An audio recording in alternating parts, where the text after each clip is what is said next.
Halo teman-teman, balik lagi di acara obrolan 3 jaman. Tentunya kali ini mereka berdua ada di zaman yang sama. Saya masih yang paling muda di antara berdua, jadi zamannya ya penguasanya masih saya sekarang. Cie, penguasa. Bener gak sih? Gue paling muda? Nggak tahu. Nggak tahu. Belum cek KTP juga. Nah, ini kali ini kita membahas tentang memimpin beda generasi. Lintas generasi. Ngerti dong lintas generasi, Paham. bukan antar kota antar provinsi ya. Ini tapi ke lintas generasi. Nah, hari ini kita kedatangan tamu yang tentunya tidak lain tidak bukan yang sudah melanglang buana ya, Pak Darwin. Ya, kita mungkin udah puluhan tahun ada di dunia hospitality di berbagai macam bisnis ya. Bapak Darwin mungkin boleh memperkenalkan diri dan backgroundnya. Oke. Hai semuanya. Perkenalkan, nama saya Darwin Harahap. Biasa dipanggil Darwin. Pengalaman hospitality saya itu kurang lebih ya almost 24 tahun lah kurang lebih ya. Tapi ada beberapa era di mana saya sempat berhenti untuk di F&B-nya, tapi kepindahannya pun atau bidangnya masih di bidang berhubungan dengan F&B. Artinya masih terkoneksi dengan F&B. Okay. Contoh ya, di awal saya memulai karir waktu itu di hotel. Kalau boleh saya sebutin nama hotelnya, itu Hotel Bintang 5 yang ada di Jakarta, yaitu Hotel Mandarin. Itu pertama kali saya memulai karir sebagai busboy, waiter, ya beberapa posisi yang saya pernah alami untuk awal. Lalu saya mulai berani keluar dari zona nyaman, yaitu keluar dari dunia hotel, di mana pada saat itu semua orang menginginkan kerja di hotel, tapi saya lebih malah keluar. Tapi ada dorongan sebenarnya keluarnya pun keluarnya saya dari hotel itu pun ada dorongan dan ada motivasi tertentu. Kalau di hotel, boleh sedikit sharing tentang hotelnya sendiri? Boleh. Oke. Kalau hotel kan semua mungkin teman-teman tahu ya, hotel itu semuanya sudah bekerja by the system. Artinya apapun kita tinggal minta, tinggal request dan sistem yang berjalan. Yeah. Oke. Nah, di satu sisi saya berpikir, aduh kapan mau belajar tentang administrasinya, belajar tentang yang lain-lain gitu loh, tanggung jawabnya gitu. Alhasil, ya ini yang membuat saya akhirnya termotivasi untuk keluar dari hotel. Okay. Artinya saya mencoba untuk berani keluar dari zona yang benar-benar zona aman atau comfort zone-nya. Dengan berbagai resiko yang saya ambil, akhirnya saya coba keluar. Kebetulan saya bergabung dengan grup lumayan besar pada saat itu, grup Wendy's kalau teman-teman masih ingat ya, Wendy's. Tapi ketika itu Wendy's sendiri mencoba untuk berani membeli franchise baru dari Prancis. Akhirnya saya bergabung dengan grup Wendy's, terus kita buka restoran dan kebetulan kita buka bakery pada saat itu. It was on 1997, 97. Di mana bakery bisnis belum terlalu banyak saat itu. Malah kalau boleh dibilang, salah satu pelopornya mungkin waktu saat itu kita. Cuman begitu kita buka dalam 1 tahun krisis datang. Akhirnya bubar. Setelah bubar, akhirnya saya balik lagi ke hotel. Tapi selama saya 1 tahun lebih di situ, saya cukup banyak belajar. Itu yang saya bilang, ternyata resiko saya keluar dari zona amannya, saya dapat. Yeah. Saya mulai harus bisa yang namanya manage staff pertama, kedua kita harus handle sendiri mulai dari perbelanjaan, costing dan segala macam kita harus urus sendiri. Karena memang ini independence restoran, jadi kita harus bisa menghandle-nya sendiri. Nah inilah bedanya dengan hotel gitu. Tapi akhirnya setelah 1 tahun kami jalani krisis moneter kalau nggak salah pada saat itu datang. Akhirnya everything was shut down, semuanya juga kacau, chaos gitu. Kita tutup. Lalu saya beralih lagi ke hotel lagi. Mulailah saya masuk ke hotel, balik lagi ke hotel lagi ya. Ya pokoknya alhasil saya udah keluar masuk hotel, independent restaurant juga udah. Sampai di tahun 2022. 2002 tiba-tiba saya memutuskan kok ada titik jenuh nih di F&B gitu loh. So, yang saya lihat perputaran di F&B sendiri, aduh udah mulai pertama jenuh jelas. Kedua, saya kayaknya udah pengen memulai meniti keluarga sebetulnya. Itu salah satu dorongan juga kenapa pada saat itu saya keluar dari F&B. Bukannya saya bilang nggak bagus di F&B berkarir, nggak. Tapi saya lihat pada saat di zaman era saya itu, di F&B itu kita nggak bisa libur Sabtu Minggu. Pada zaman itu ya kita bicara. Bener nggak sih? Zaman itu bener loh. Karena on the weekend, karena dulu orang kerja hanya cuma Sabtu masih kerja loh mereka. Zaman dulu nih kita bicara. Jadi Sabtu Minggu on the weekend. Sekarang masih oke. No, I mean like a general companies. Zaman dulu perusahaan-perusahaan tuh Sabtu masih kerja mereka. Jadi weekend kita terhitung waktu itu Sabtu loh. Bener nggak? On that years 97 tuh kita weekend itu terhitung Sabtu. Makanya kita nggak boleh libur Sabtu dan Minggu pada saat itu. Akhirnya setelah saya berpikir, aduh ini saya pengen niti keluarga nih, itu bisa nggak gitu loh. Nah akhirnya saya coba keluar lagi untuk yang kedua kalinya dari zona nyaman. Yang benar-benar keluar dari ring hospitality. Akhirnya saya coba masuk ke distributor. Nah distributor di situ dijanjikan Sabtu dan Minggu libur, terus public holiday juga libur. Ternyata nanti beda lagi. Sebenarnya pada saat perjalanannya ada sih, ada sedikit-sedikit berbeda ya. Lebih baik lah ya. Tapi even better lah ya akhirnya. Tapi benar sih setelah saya rasakan 1-2 tahun itu, terus saya meniti selama sekitar 4 tahunan di distributor, saya udah dapat rasa kenyamanannya juga. Terus di situ juga saya decide untuk akhirnya berkeluarga dan memang kena sih pada saat itu, maksudnya benar sesuai dengan apa yang saya rencanain di beberapa tahun yang lalu gitu loh, yang memutuskan saya untuk keluar dari zona nyaman gitu loh. Setelah berjalan, akhirnya setelah saya jalani kurang lebih di dunia distributor, kurang lebih ya, I think 16 tahun nih Pak. Oh lama juga ya? Lama juga, 16 tahun saya jalani. 16 tahun terus? Sudah mulai masuk, bukan titik jenuh lagi nih. Cuman sudah mulai kompetisinya di tengah tuh bener-bener yang tight banget, udah beda. Nah inilah akhirnya balik lagi ke restoran. Dan disinilah yang akhirnya kita akan bicarakan mengenai generasi. Ini ketemu nih akhirnya titik temunya. Jadi pertama kali berkarir tahun berapa? Tahun 94. 94 pasti. 94 itu ya 94 betul. Ya 94. Terus pemimpinnya itu waktu itu generasinya pasti beda. Oh jauh. Ini dipimpin oleh generasi yang berbeda. Terus Darwin itu jadi pemimpin kira-kira pas tahun berapa? Saya itu jadi pemimpin di Ambara itu 2022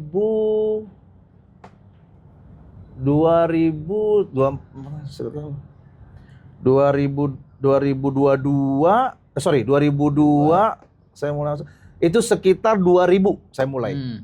Tahun 2000-an. Yang dipimpin generasi saat itu masih beda. Itu generasi yang saya pimpin tuh masih generasi, boleh dibilang masih generasi lama. Pertama kali saya pimpin di bawah generasinya Darwin atau masih sama satu generasi? I think kebanyakan masih seangkatan generasi saya. Ya, masih sama lah masih sama. Jadi kalau boleh saya bilang sama. Masih Saya sama. belum jadi dapetin generasi yang sama. Saya belum mendapatkan generasi yang di bawah saya. Kurang lebih masih sama. Masih sama. Mirip-mirip gitu. Nah, di posisinya yang sekarang, berarti posisi sekarang ini ada di posisi saya operation sebagai manager di restoran. Betul. Ya? Betul.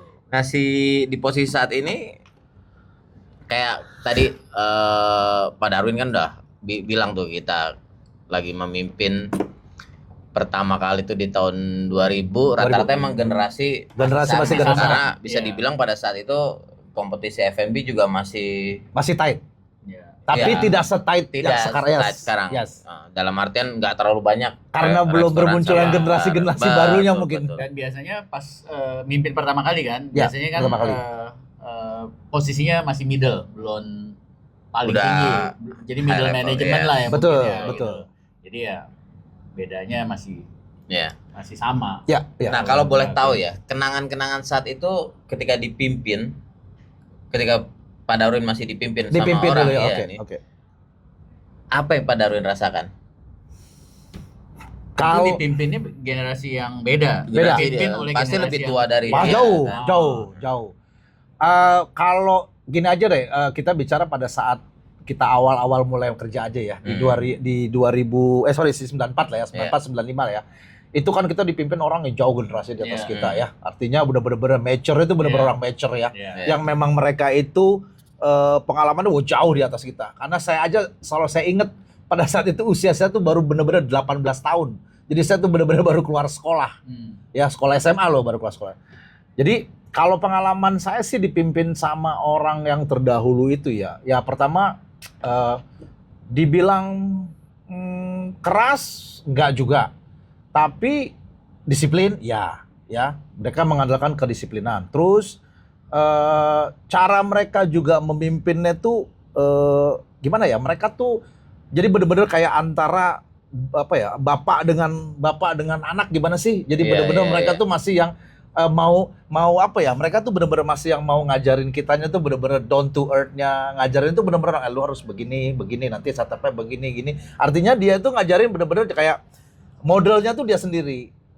Role modelnya tuh dia sendiri. Jadi dia tuh mencontohkan dengan diri dia sendiri gitu loh. Jadi itu yang bikin kita sebenarnya cepat belajar, cepat nangkep. Terus kita juga diajarin sama mereka untuk lebih berani, lebih pede, naikin keberanian diri. Karena jujur kan saya nggak punya pengalaman sama sekali nih. Tiba-tiba masuk ke hotel harus berhadapan dengan tamu, bahkan tamunya bule. Orang Indonesia jarang, bahasa Inggris kita ya bisa, tapi tidak sebagus mereka yang sudah bekerja di situ kan gitu loh.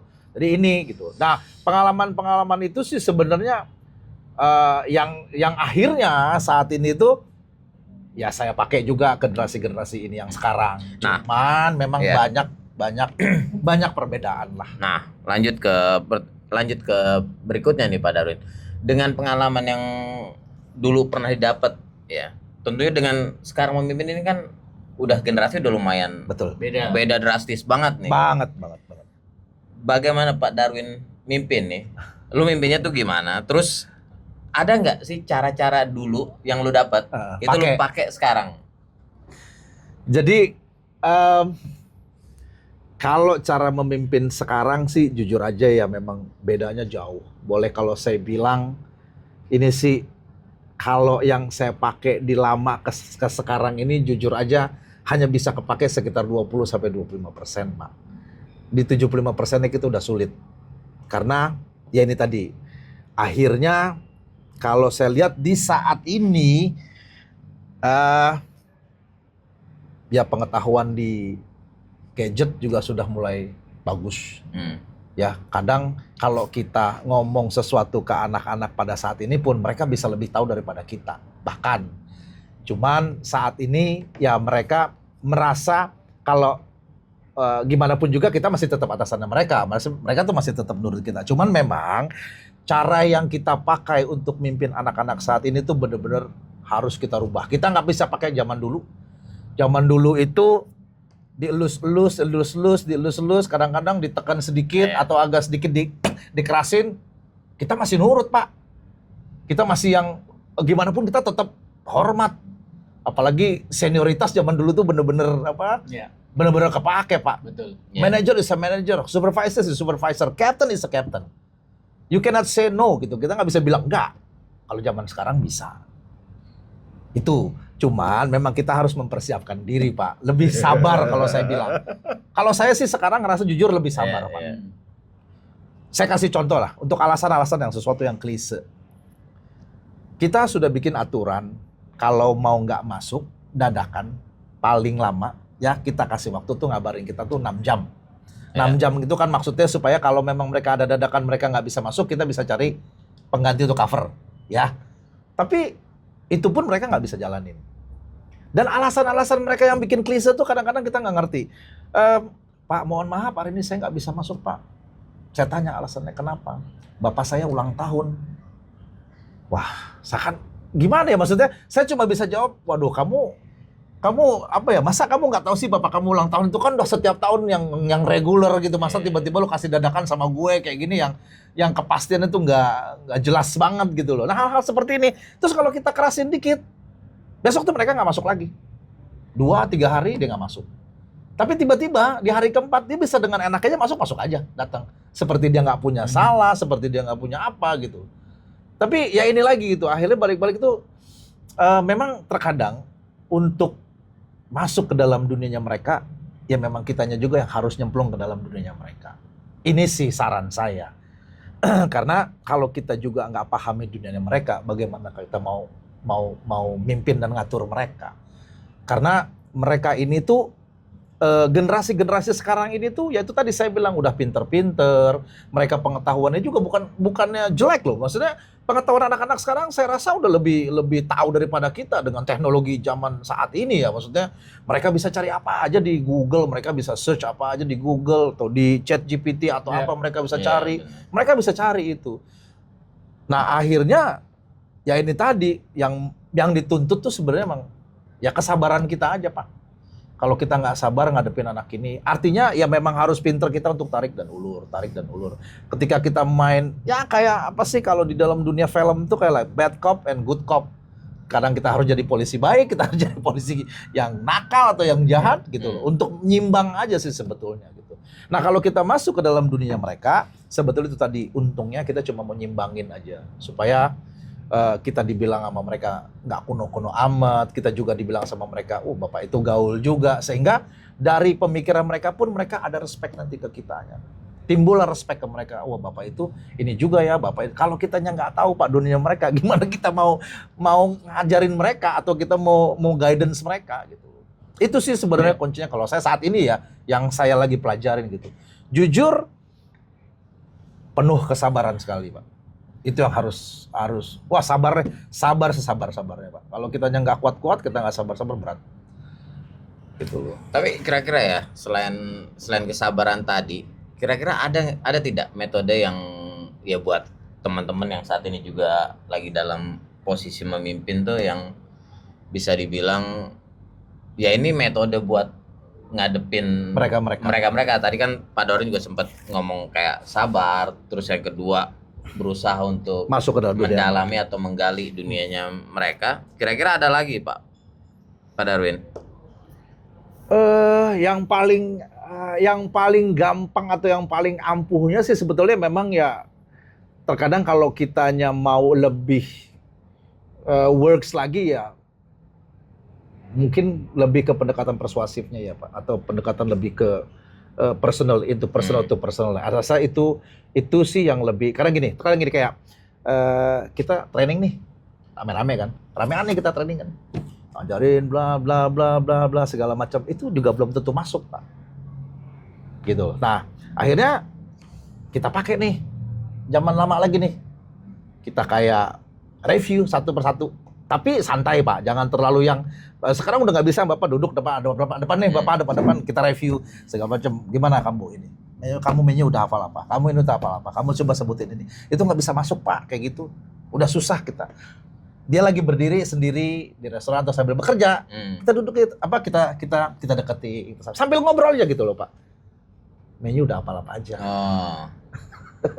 Kira-kira coba appetizer-nya apa yang kita buat ini. Jadi kayak hal-hal pendekatan yang lebih ke persuasif kayak gitu Pak. Kita udah nggak bisa yang dulu. Tidak dibuat secara formal ya. Itu Pak, betul. Yuk kita duduk dulu dalam ruangan berdua. Ya. Itu kadang mereka tuh udah punya ini apa gini gitu. Jadi mereka tuh ada rasa ketakutan juga gitu loh. Tapi kalau sambil dia berdiri lagi standby umpama di restoran tuh, kita ngobrolnya agak lebih enak Pak. Lagi mungkin lagi agak sedikit break, ya kan? Kita sambil ngobrol, cerita-cerita. Jadi kita memang alurnya tuh mesti kita buat sesuatu tuh kayak lagi ngobrol biasa, bukan sesuatu yang formal. Karena ketika sesuatu yang formal tadi, dia juga bisa nggak pede, ada rasa deg-degannya dia gitu. Kalau sambil ngobrol gitu tanpa sengaja kan Pak, tiba-tiba keluar aja gitu omongan dia. Gitu loh, saya udah ini Pak, saya apal ini, appetizer kita punya ini, kalau saya selalu sesi sama tamu begini. Kan kita cuma tanya, kamu kalau tamu apa yang kira-kira kamu buat saja sih, yang kamu pede untuk, saya biasa ini Pak, saya biasanya appetizer ini Pak, kalau main course saya ini. Jadi yang dia tahu Pak kita gali. Nah kalau ada banyak juga nih yang gue denger, banyak pemimpin tuh kayak tadi kan, alasannya tadi yang siapanya lah yang ulang tahun segala macem. Buat sebagian pemimpin melihat generasi yang di bawahnya itu kan mereka suka menilainya itu sesuatu yang negatif. Gitu loh, ya kan. Tapi ada juga orang-orang yang melihatnya, itu mah ya karena beda aja cara berpikirnya, gitu loh. Nah, yang kira-kira lo akan ajarin nih ke pemimpin-pemimpin yang di bawah lo nih dalam menyikapi perbedaan gaya lah ya. Itu gimana nih? Kan karena kalau dilihatnya sebagai negatif, selalu negatif, oh berarti kira-kira kan nanti ada kesan yang berbahaya jadinya generasi yang baru nih payah-payah. Maksudnya Makanya negatif jadinya. makanya kan ada istilah apa generasi strawberry. Iya kan? Gitu kan. Dan kesannya itu kan udah jadi negatif gitu kan. Wah, ini generasi ini enggak seperti generasi sebelumnya, milenial, Gen X lah apalah gitu loh. Nah, kira-kira gimana nih kalau menurut lu sendiri? Kalau buat kepemimpinnya ya.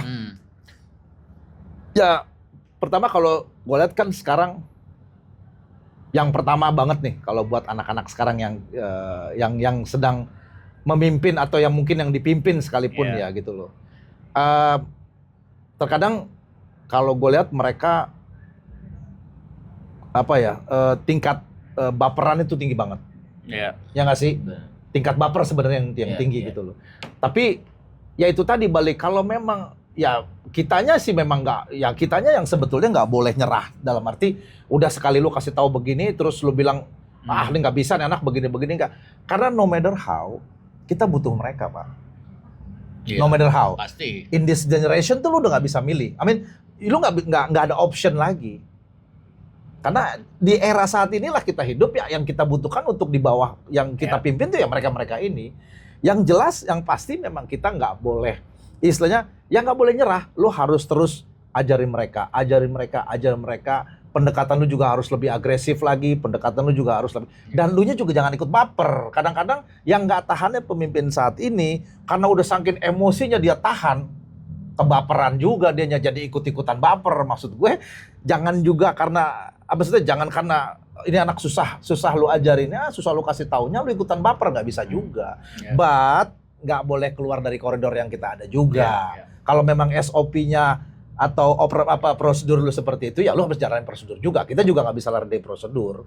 Sebenarnya kalau gua ngelihat ya, ini gua sih bukannya mau nyombongkan diri, tapi kalau gua ngeliat anak-anak sekarang, contoh lah, di tempat yang sekarang gua kerja ini, itu anak-anak gue yang kerja sebelumnya, tempat gue kerja sebelumnya gitu, itu masih yang namanya nyariin gue, nanyain gua, maksudnya mereka masih yang kepingin gitu, maksudnya kepingin dipimpin gua gitu, katanya gue itu termasuk orang yang kata mereka gitu ya, bisa ngertiin mereka, bisa bisa berbaur dengan mereka, karena memang gua ada di beberapa saat dan ada di beberapa waktu gua tuh suka ngumpul sama mereka ketika di luar dari pekerjaan. Itu pasti gua bikin, artinya bukan gue juga nggak jaga jarak sama mereka, tetap gue jaga jarak sama mereka. Tapi kalau di luar itu kan gue kepinginnya gini, gue kepingin tahu sifat asli mereka ini kan ketika ini ada di luar. Kalau di dalam semua jaim mungkin, ya nggak sih? Yang jaga ini semua, jaga ini semua. Tapi ketika itu di luar tuh kelihatan semuanya. Si A sifatnya seperti ini, si B seperti ini, si C seperti ini. Nah disitulah kecerdikan kita dituntut untuk cara kita masuk satu persatu itu caranya kayak gimana.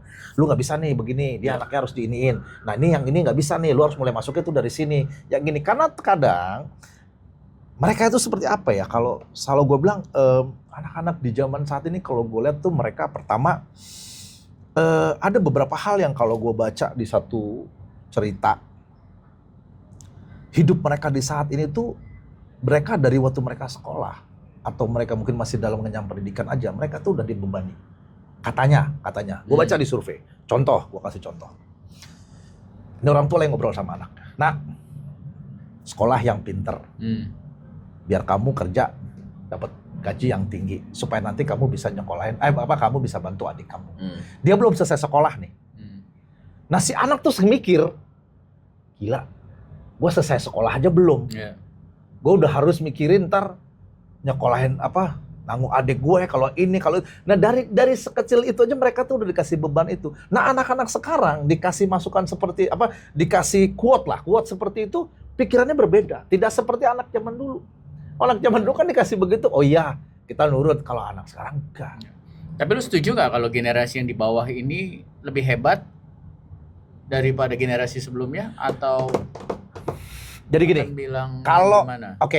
kalau dibilang hebat, jadi gini, gue nggak bisa bilang generasi saat ini lebih hebat daripada generasi sebelumnya, karena bagaimanapun kenapa mereka hebat pun itu pasti ada dasarnya.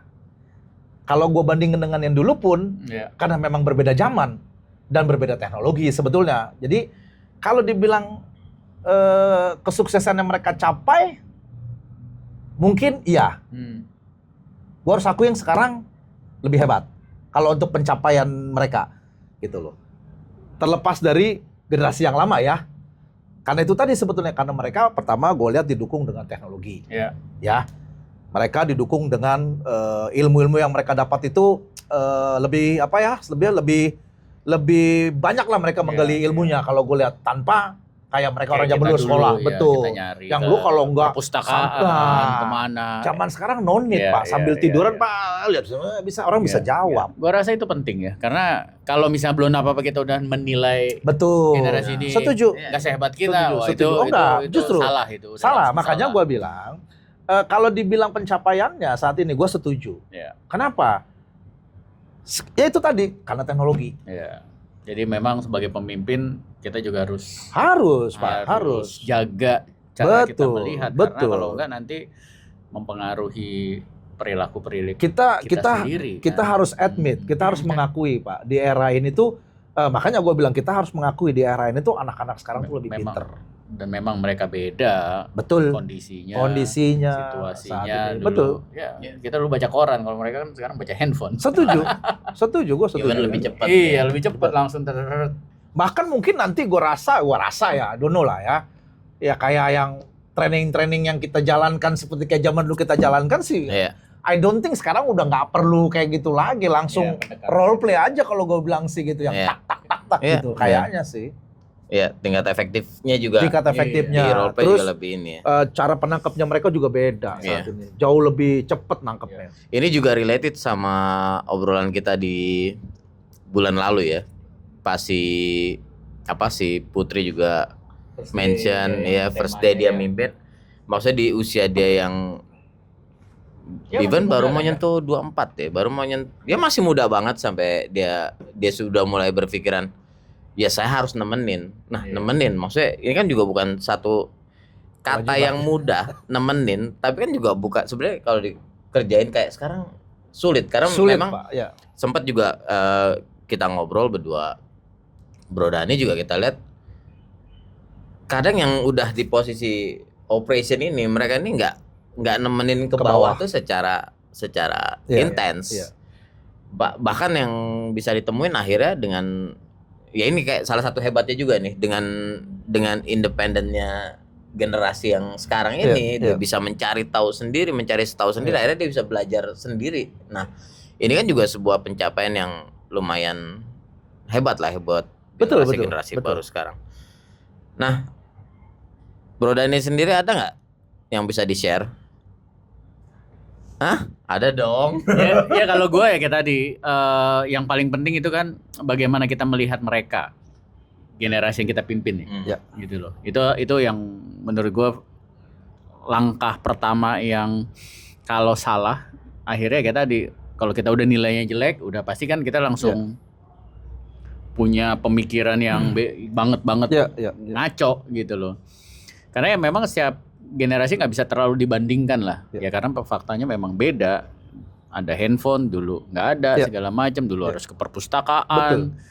Ini kan mereka tinggal dulu nggak bisa tahu tentang makanan di Korea kalau nggak pergi langsung ke sana. Sekarang lu dari kamar juga kayak lu bilang, oh Korea lagi hitsnya ini itu. Jadi emang beda aja. Ya, jadi yang paling penting ya cara kita melihat mereka, jangan sampai udah kasih penilaian minus duluan. Gitu sih. Tapi ya poinnya tadi setuju banget, kita harus mengerti tentang generasinya. Mereka dulu, generasi mereka gitu dulu. Kalau enggak ya susah. Karena ya itu tadi sih yang gue bilang. Ya itu tadi, kalau memang lu mau tahu orang ya lu harus dalemin orang. Kalau enggak susah gitu. Apalagi kalau menurut gue secara pribadi, kalau ada orang tanya gue susah nggak sih mimpin anak-anak zaman sekarang, gue akan bilang enggak. Karena tergantung kitanya juga cara ngebawa diri dan ngebawanya mereka. Gua banyak sih teman-teman juga mengeluhkan hal yang sama, banyak banget. Cuman rata-rata teman-teman yang mengeluhkan itu gue lihat memang merekanya karakternya juga nggak bisa ngedalamin orang kalau gue lihat gitu loh. Emosinya masih tinggi, temperamen, terus nggak bisa kontrol dirinya. Kayak gitu. Siapa ya? Kayak siapa ya? Kayak ada mungkin lah. ada dulu ya. Sekarang Ada udah lah mendingan dulu. kali ya. Sekarang dia udah better Udah sih, mendingan ya. gitu kan. Ya. Karena udah banyak masukan dari orang-orang juga sih. Kok gue jadi ngerasa? Iya. Ngerasa Gue jadi ngerasa. ngerasa apa? Dingin. Maksudnya kebanyakan gitu loh. Tapi ya itu kalau nggak ngerti mereka akhirnya ya jaka sembung kan. Iyalah, pastilah. Ya, apa dan yang akhirnya nggak apa masuk. yang lu mau sama Iya. yang dia mau beda. Beda. Nggak nyampe, message itu nggak nyampe lah Iya, bahasa kasar iya. kita gitu. Jadinya nggak relevan. Karena gua yang saat ini sekarang lagi gue pimpin itu 99% kali anak Iya, iya. Iya. Gen Z sekarang. Ya. Tapi lebih smart, gua harus akuin, ya, they smart. Kalau memang mereka dapat dapat apa yang kita ajarkan ke mereka dengan cara kita sendiri, pendekatan terhadap mereka dapat sih, Iya. dapat banget. Ya. Ibarat kata kalau buat gue gini, zaman sekarang udah mobil listrik, Betul, canggih. betul. Ya kan PR kita untuk mempelajari Betul. soal Elektriknya, mobil listrik. ininya, Kalau enggak ya nggak iya. nyambung buat kita. Akhirnya nggak bermanfaat. Civic gigi 4.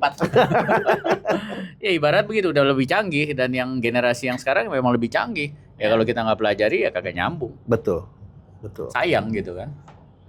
Silakan. Oke, Terakhir untuk ya. terakhir menutup obrolan 3 jaman ini, Pak Darwin, mungkin dengan kata-kata yang sederhana aja, kesimpulan apa sih Pak? Pesan-pesan buat teman-teman kita yang masih memimpin, Tapi dan kesulitannya. ya terus yang kedua juga teman-teman generasi kita yang sekarang lagi hot-hotnya nih.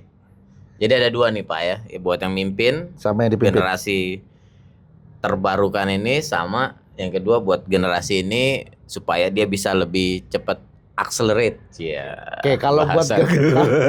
kalau buat generasi kita yang sama segenerasi Iya, kita yang yang sedang tua-tua kayak yang lu lah memimpin ya. saat Iya. inilah ya. Yang udah Jangan lapuk. dibilang tua lah. Jangan ya. Ya. Kita tuh menolak tua. Cuma paling tidak bagi teman-teman ya, pesan saya sih itu tadi, lebih pertama udah pasti lebih sabar. Kedua, pendekatannya coba dirubah ya, harus lebih pendekatan persuasif terhadap mereka itu lebih digencarin lagi ya. Jangan terlalu semua itu dibuat secara formal. Bikin pendekatannya benar-benar like a friend, kayak teman. Itu gue yakin akan jauh lebih masuk sih. Terus ya ilangin baperan juga ya. Mungkin karena orang-orang zaman dulu juga kadang-kadang suka yang berpikir lu tuh baru lahir hari ini, anak baru kemarin Sering ngajarin denger gue, kata-kata itu ya kan, baru ngajarin gue, enggak juga ya. boleh lah ya. Terkadang kita juga harus mendengarkan pesan-pesan dari mereka. Terkadang pesan-pesan dari mereka itu ada bagusnya juga buat kita. Kita tampung, kita terima. Apapun yang mereka pesankan, message yang mereka kasih ke kita, baik itu secara personal ataupun secara umum, ya kita terima, kita tampung ya. Nanti yang bagus ya kita short, kita listed, yang bagus kita pakai, yang nggak bagus ya kita tinggal kasih. Kalau memang merasa nggak cocok ya kita tinggal kasih justifikasi. Yang penting kita bisa kasih justifikasi ke mereka. Ya, kita bisa kasih pengertian sama mereka kalau ini begini loh, ini begini. Mungkin mereka melihat hanya dari satu sisi, kalau kita bisa ngelihat dari berbagai sisi berdasarkan pengalaman kita di masa lalu. Kan gitu, balik-balik lagi ke sana sebetulnya gitu loh.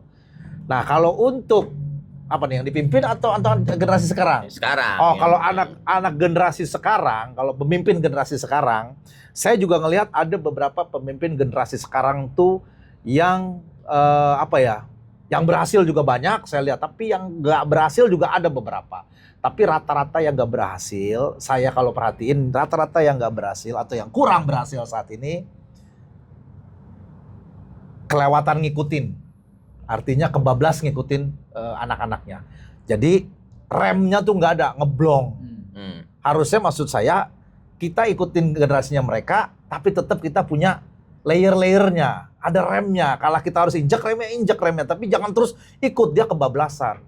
Contohnya nih, bapernya kelewatan baper juga. Ini anak begini dikit dia makin segala macam, alah udah gampang ntar gua cari orang lain lagi. Karena dia merasa tahu karakternya nih anak juga, karena satu generasi, hanya cuma beda ya paling beda 3 tahun 4 tahun kan kita masih anggap itu satu generasinya mereka. Tapi kalau yang berhasil saat ini juga banyak saya lihat. Tapi mereka benar-benar yang kalau saya lihat memang ya benar-benar bisa ngeblend sama mereka, cara mimpinnya mereka juga bagus saya lihat. Itu sih. Nah, buat anak-anak yang dipimpin sekarang, satu lagi terakhir. Oh, kalau buat anak-anak yang dipimpin. Yang sekarang baru nih, baru mau masuk atau ini baru tahun pertama, tahun kedua kerja di dunia Ya, F&B ya. hospitality atau F&B.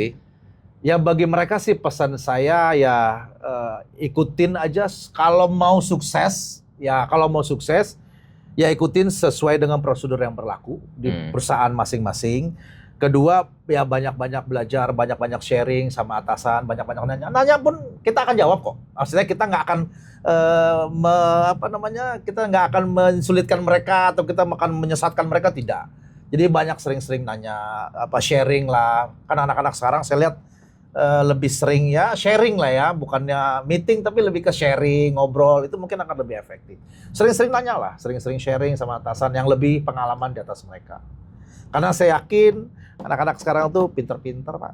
Pinter, cepet nangkep, harusnya nggak susah sih. Iya. Bro, lu harus ada lah. Lu masih ada, yang 18 tahun masih ada. Ada dari tadi. Gimana? Kasih dong. Beri. Buat gue cuman satu kali ya, maksudnya gue setuju banget generasi ya seperti teknologi lah, yang terbaru pasti yang lebih baik, ya kan? Karena upgrade terus ya. Iya, gitu kan, sikonnya udah beda. Betul. Gitu ya. Nah, yang mungkin sebagai reminder aja, kedewasaan itu faktor penting. Jadi tidak hanya skills yang terus dipertajam, tapi kedewasannya harus terus berjalan. Betul. Gitu loh. Betul. Ya. Jadi ingat kedewasaan itu nggak bisa instan. Umur banyak belum tentu dewasa. Betul. Jadi berjalannya waktu itu proses yang nggak akan pernah berhenti. Gitu. Jadi apapun yang dihadapi itu pasti bagian dari proses mendewasakan diri. Iya, setuju. Itu. Setuju. Ya. Soal skills, gue nggak ragu sama mereka. Ya. Gitu loh. Ya. Bukannya merendahkan kedewasaan, tapi kedewasaan itu perjalanan. Harus berjalanan dengan waktu, betul. Gitu. Jadi bukan event, journey. Ya, setuju. Itu aja Bapak. Waduh. Kalau ilmu sih udah. Oke teman-teman, ya mudah-mudahan obrolan 3 jaman hari ini bermanfaat dan bisa didengerin di channel YouTube kita. Sampai jumpa lagi di pertemuan berikutnya tentunya dengan tamu yang lain lagi. Bye. Bye.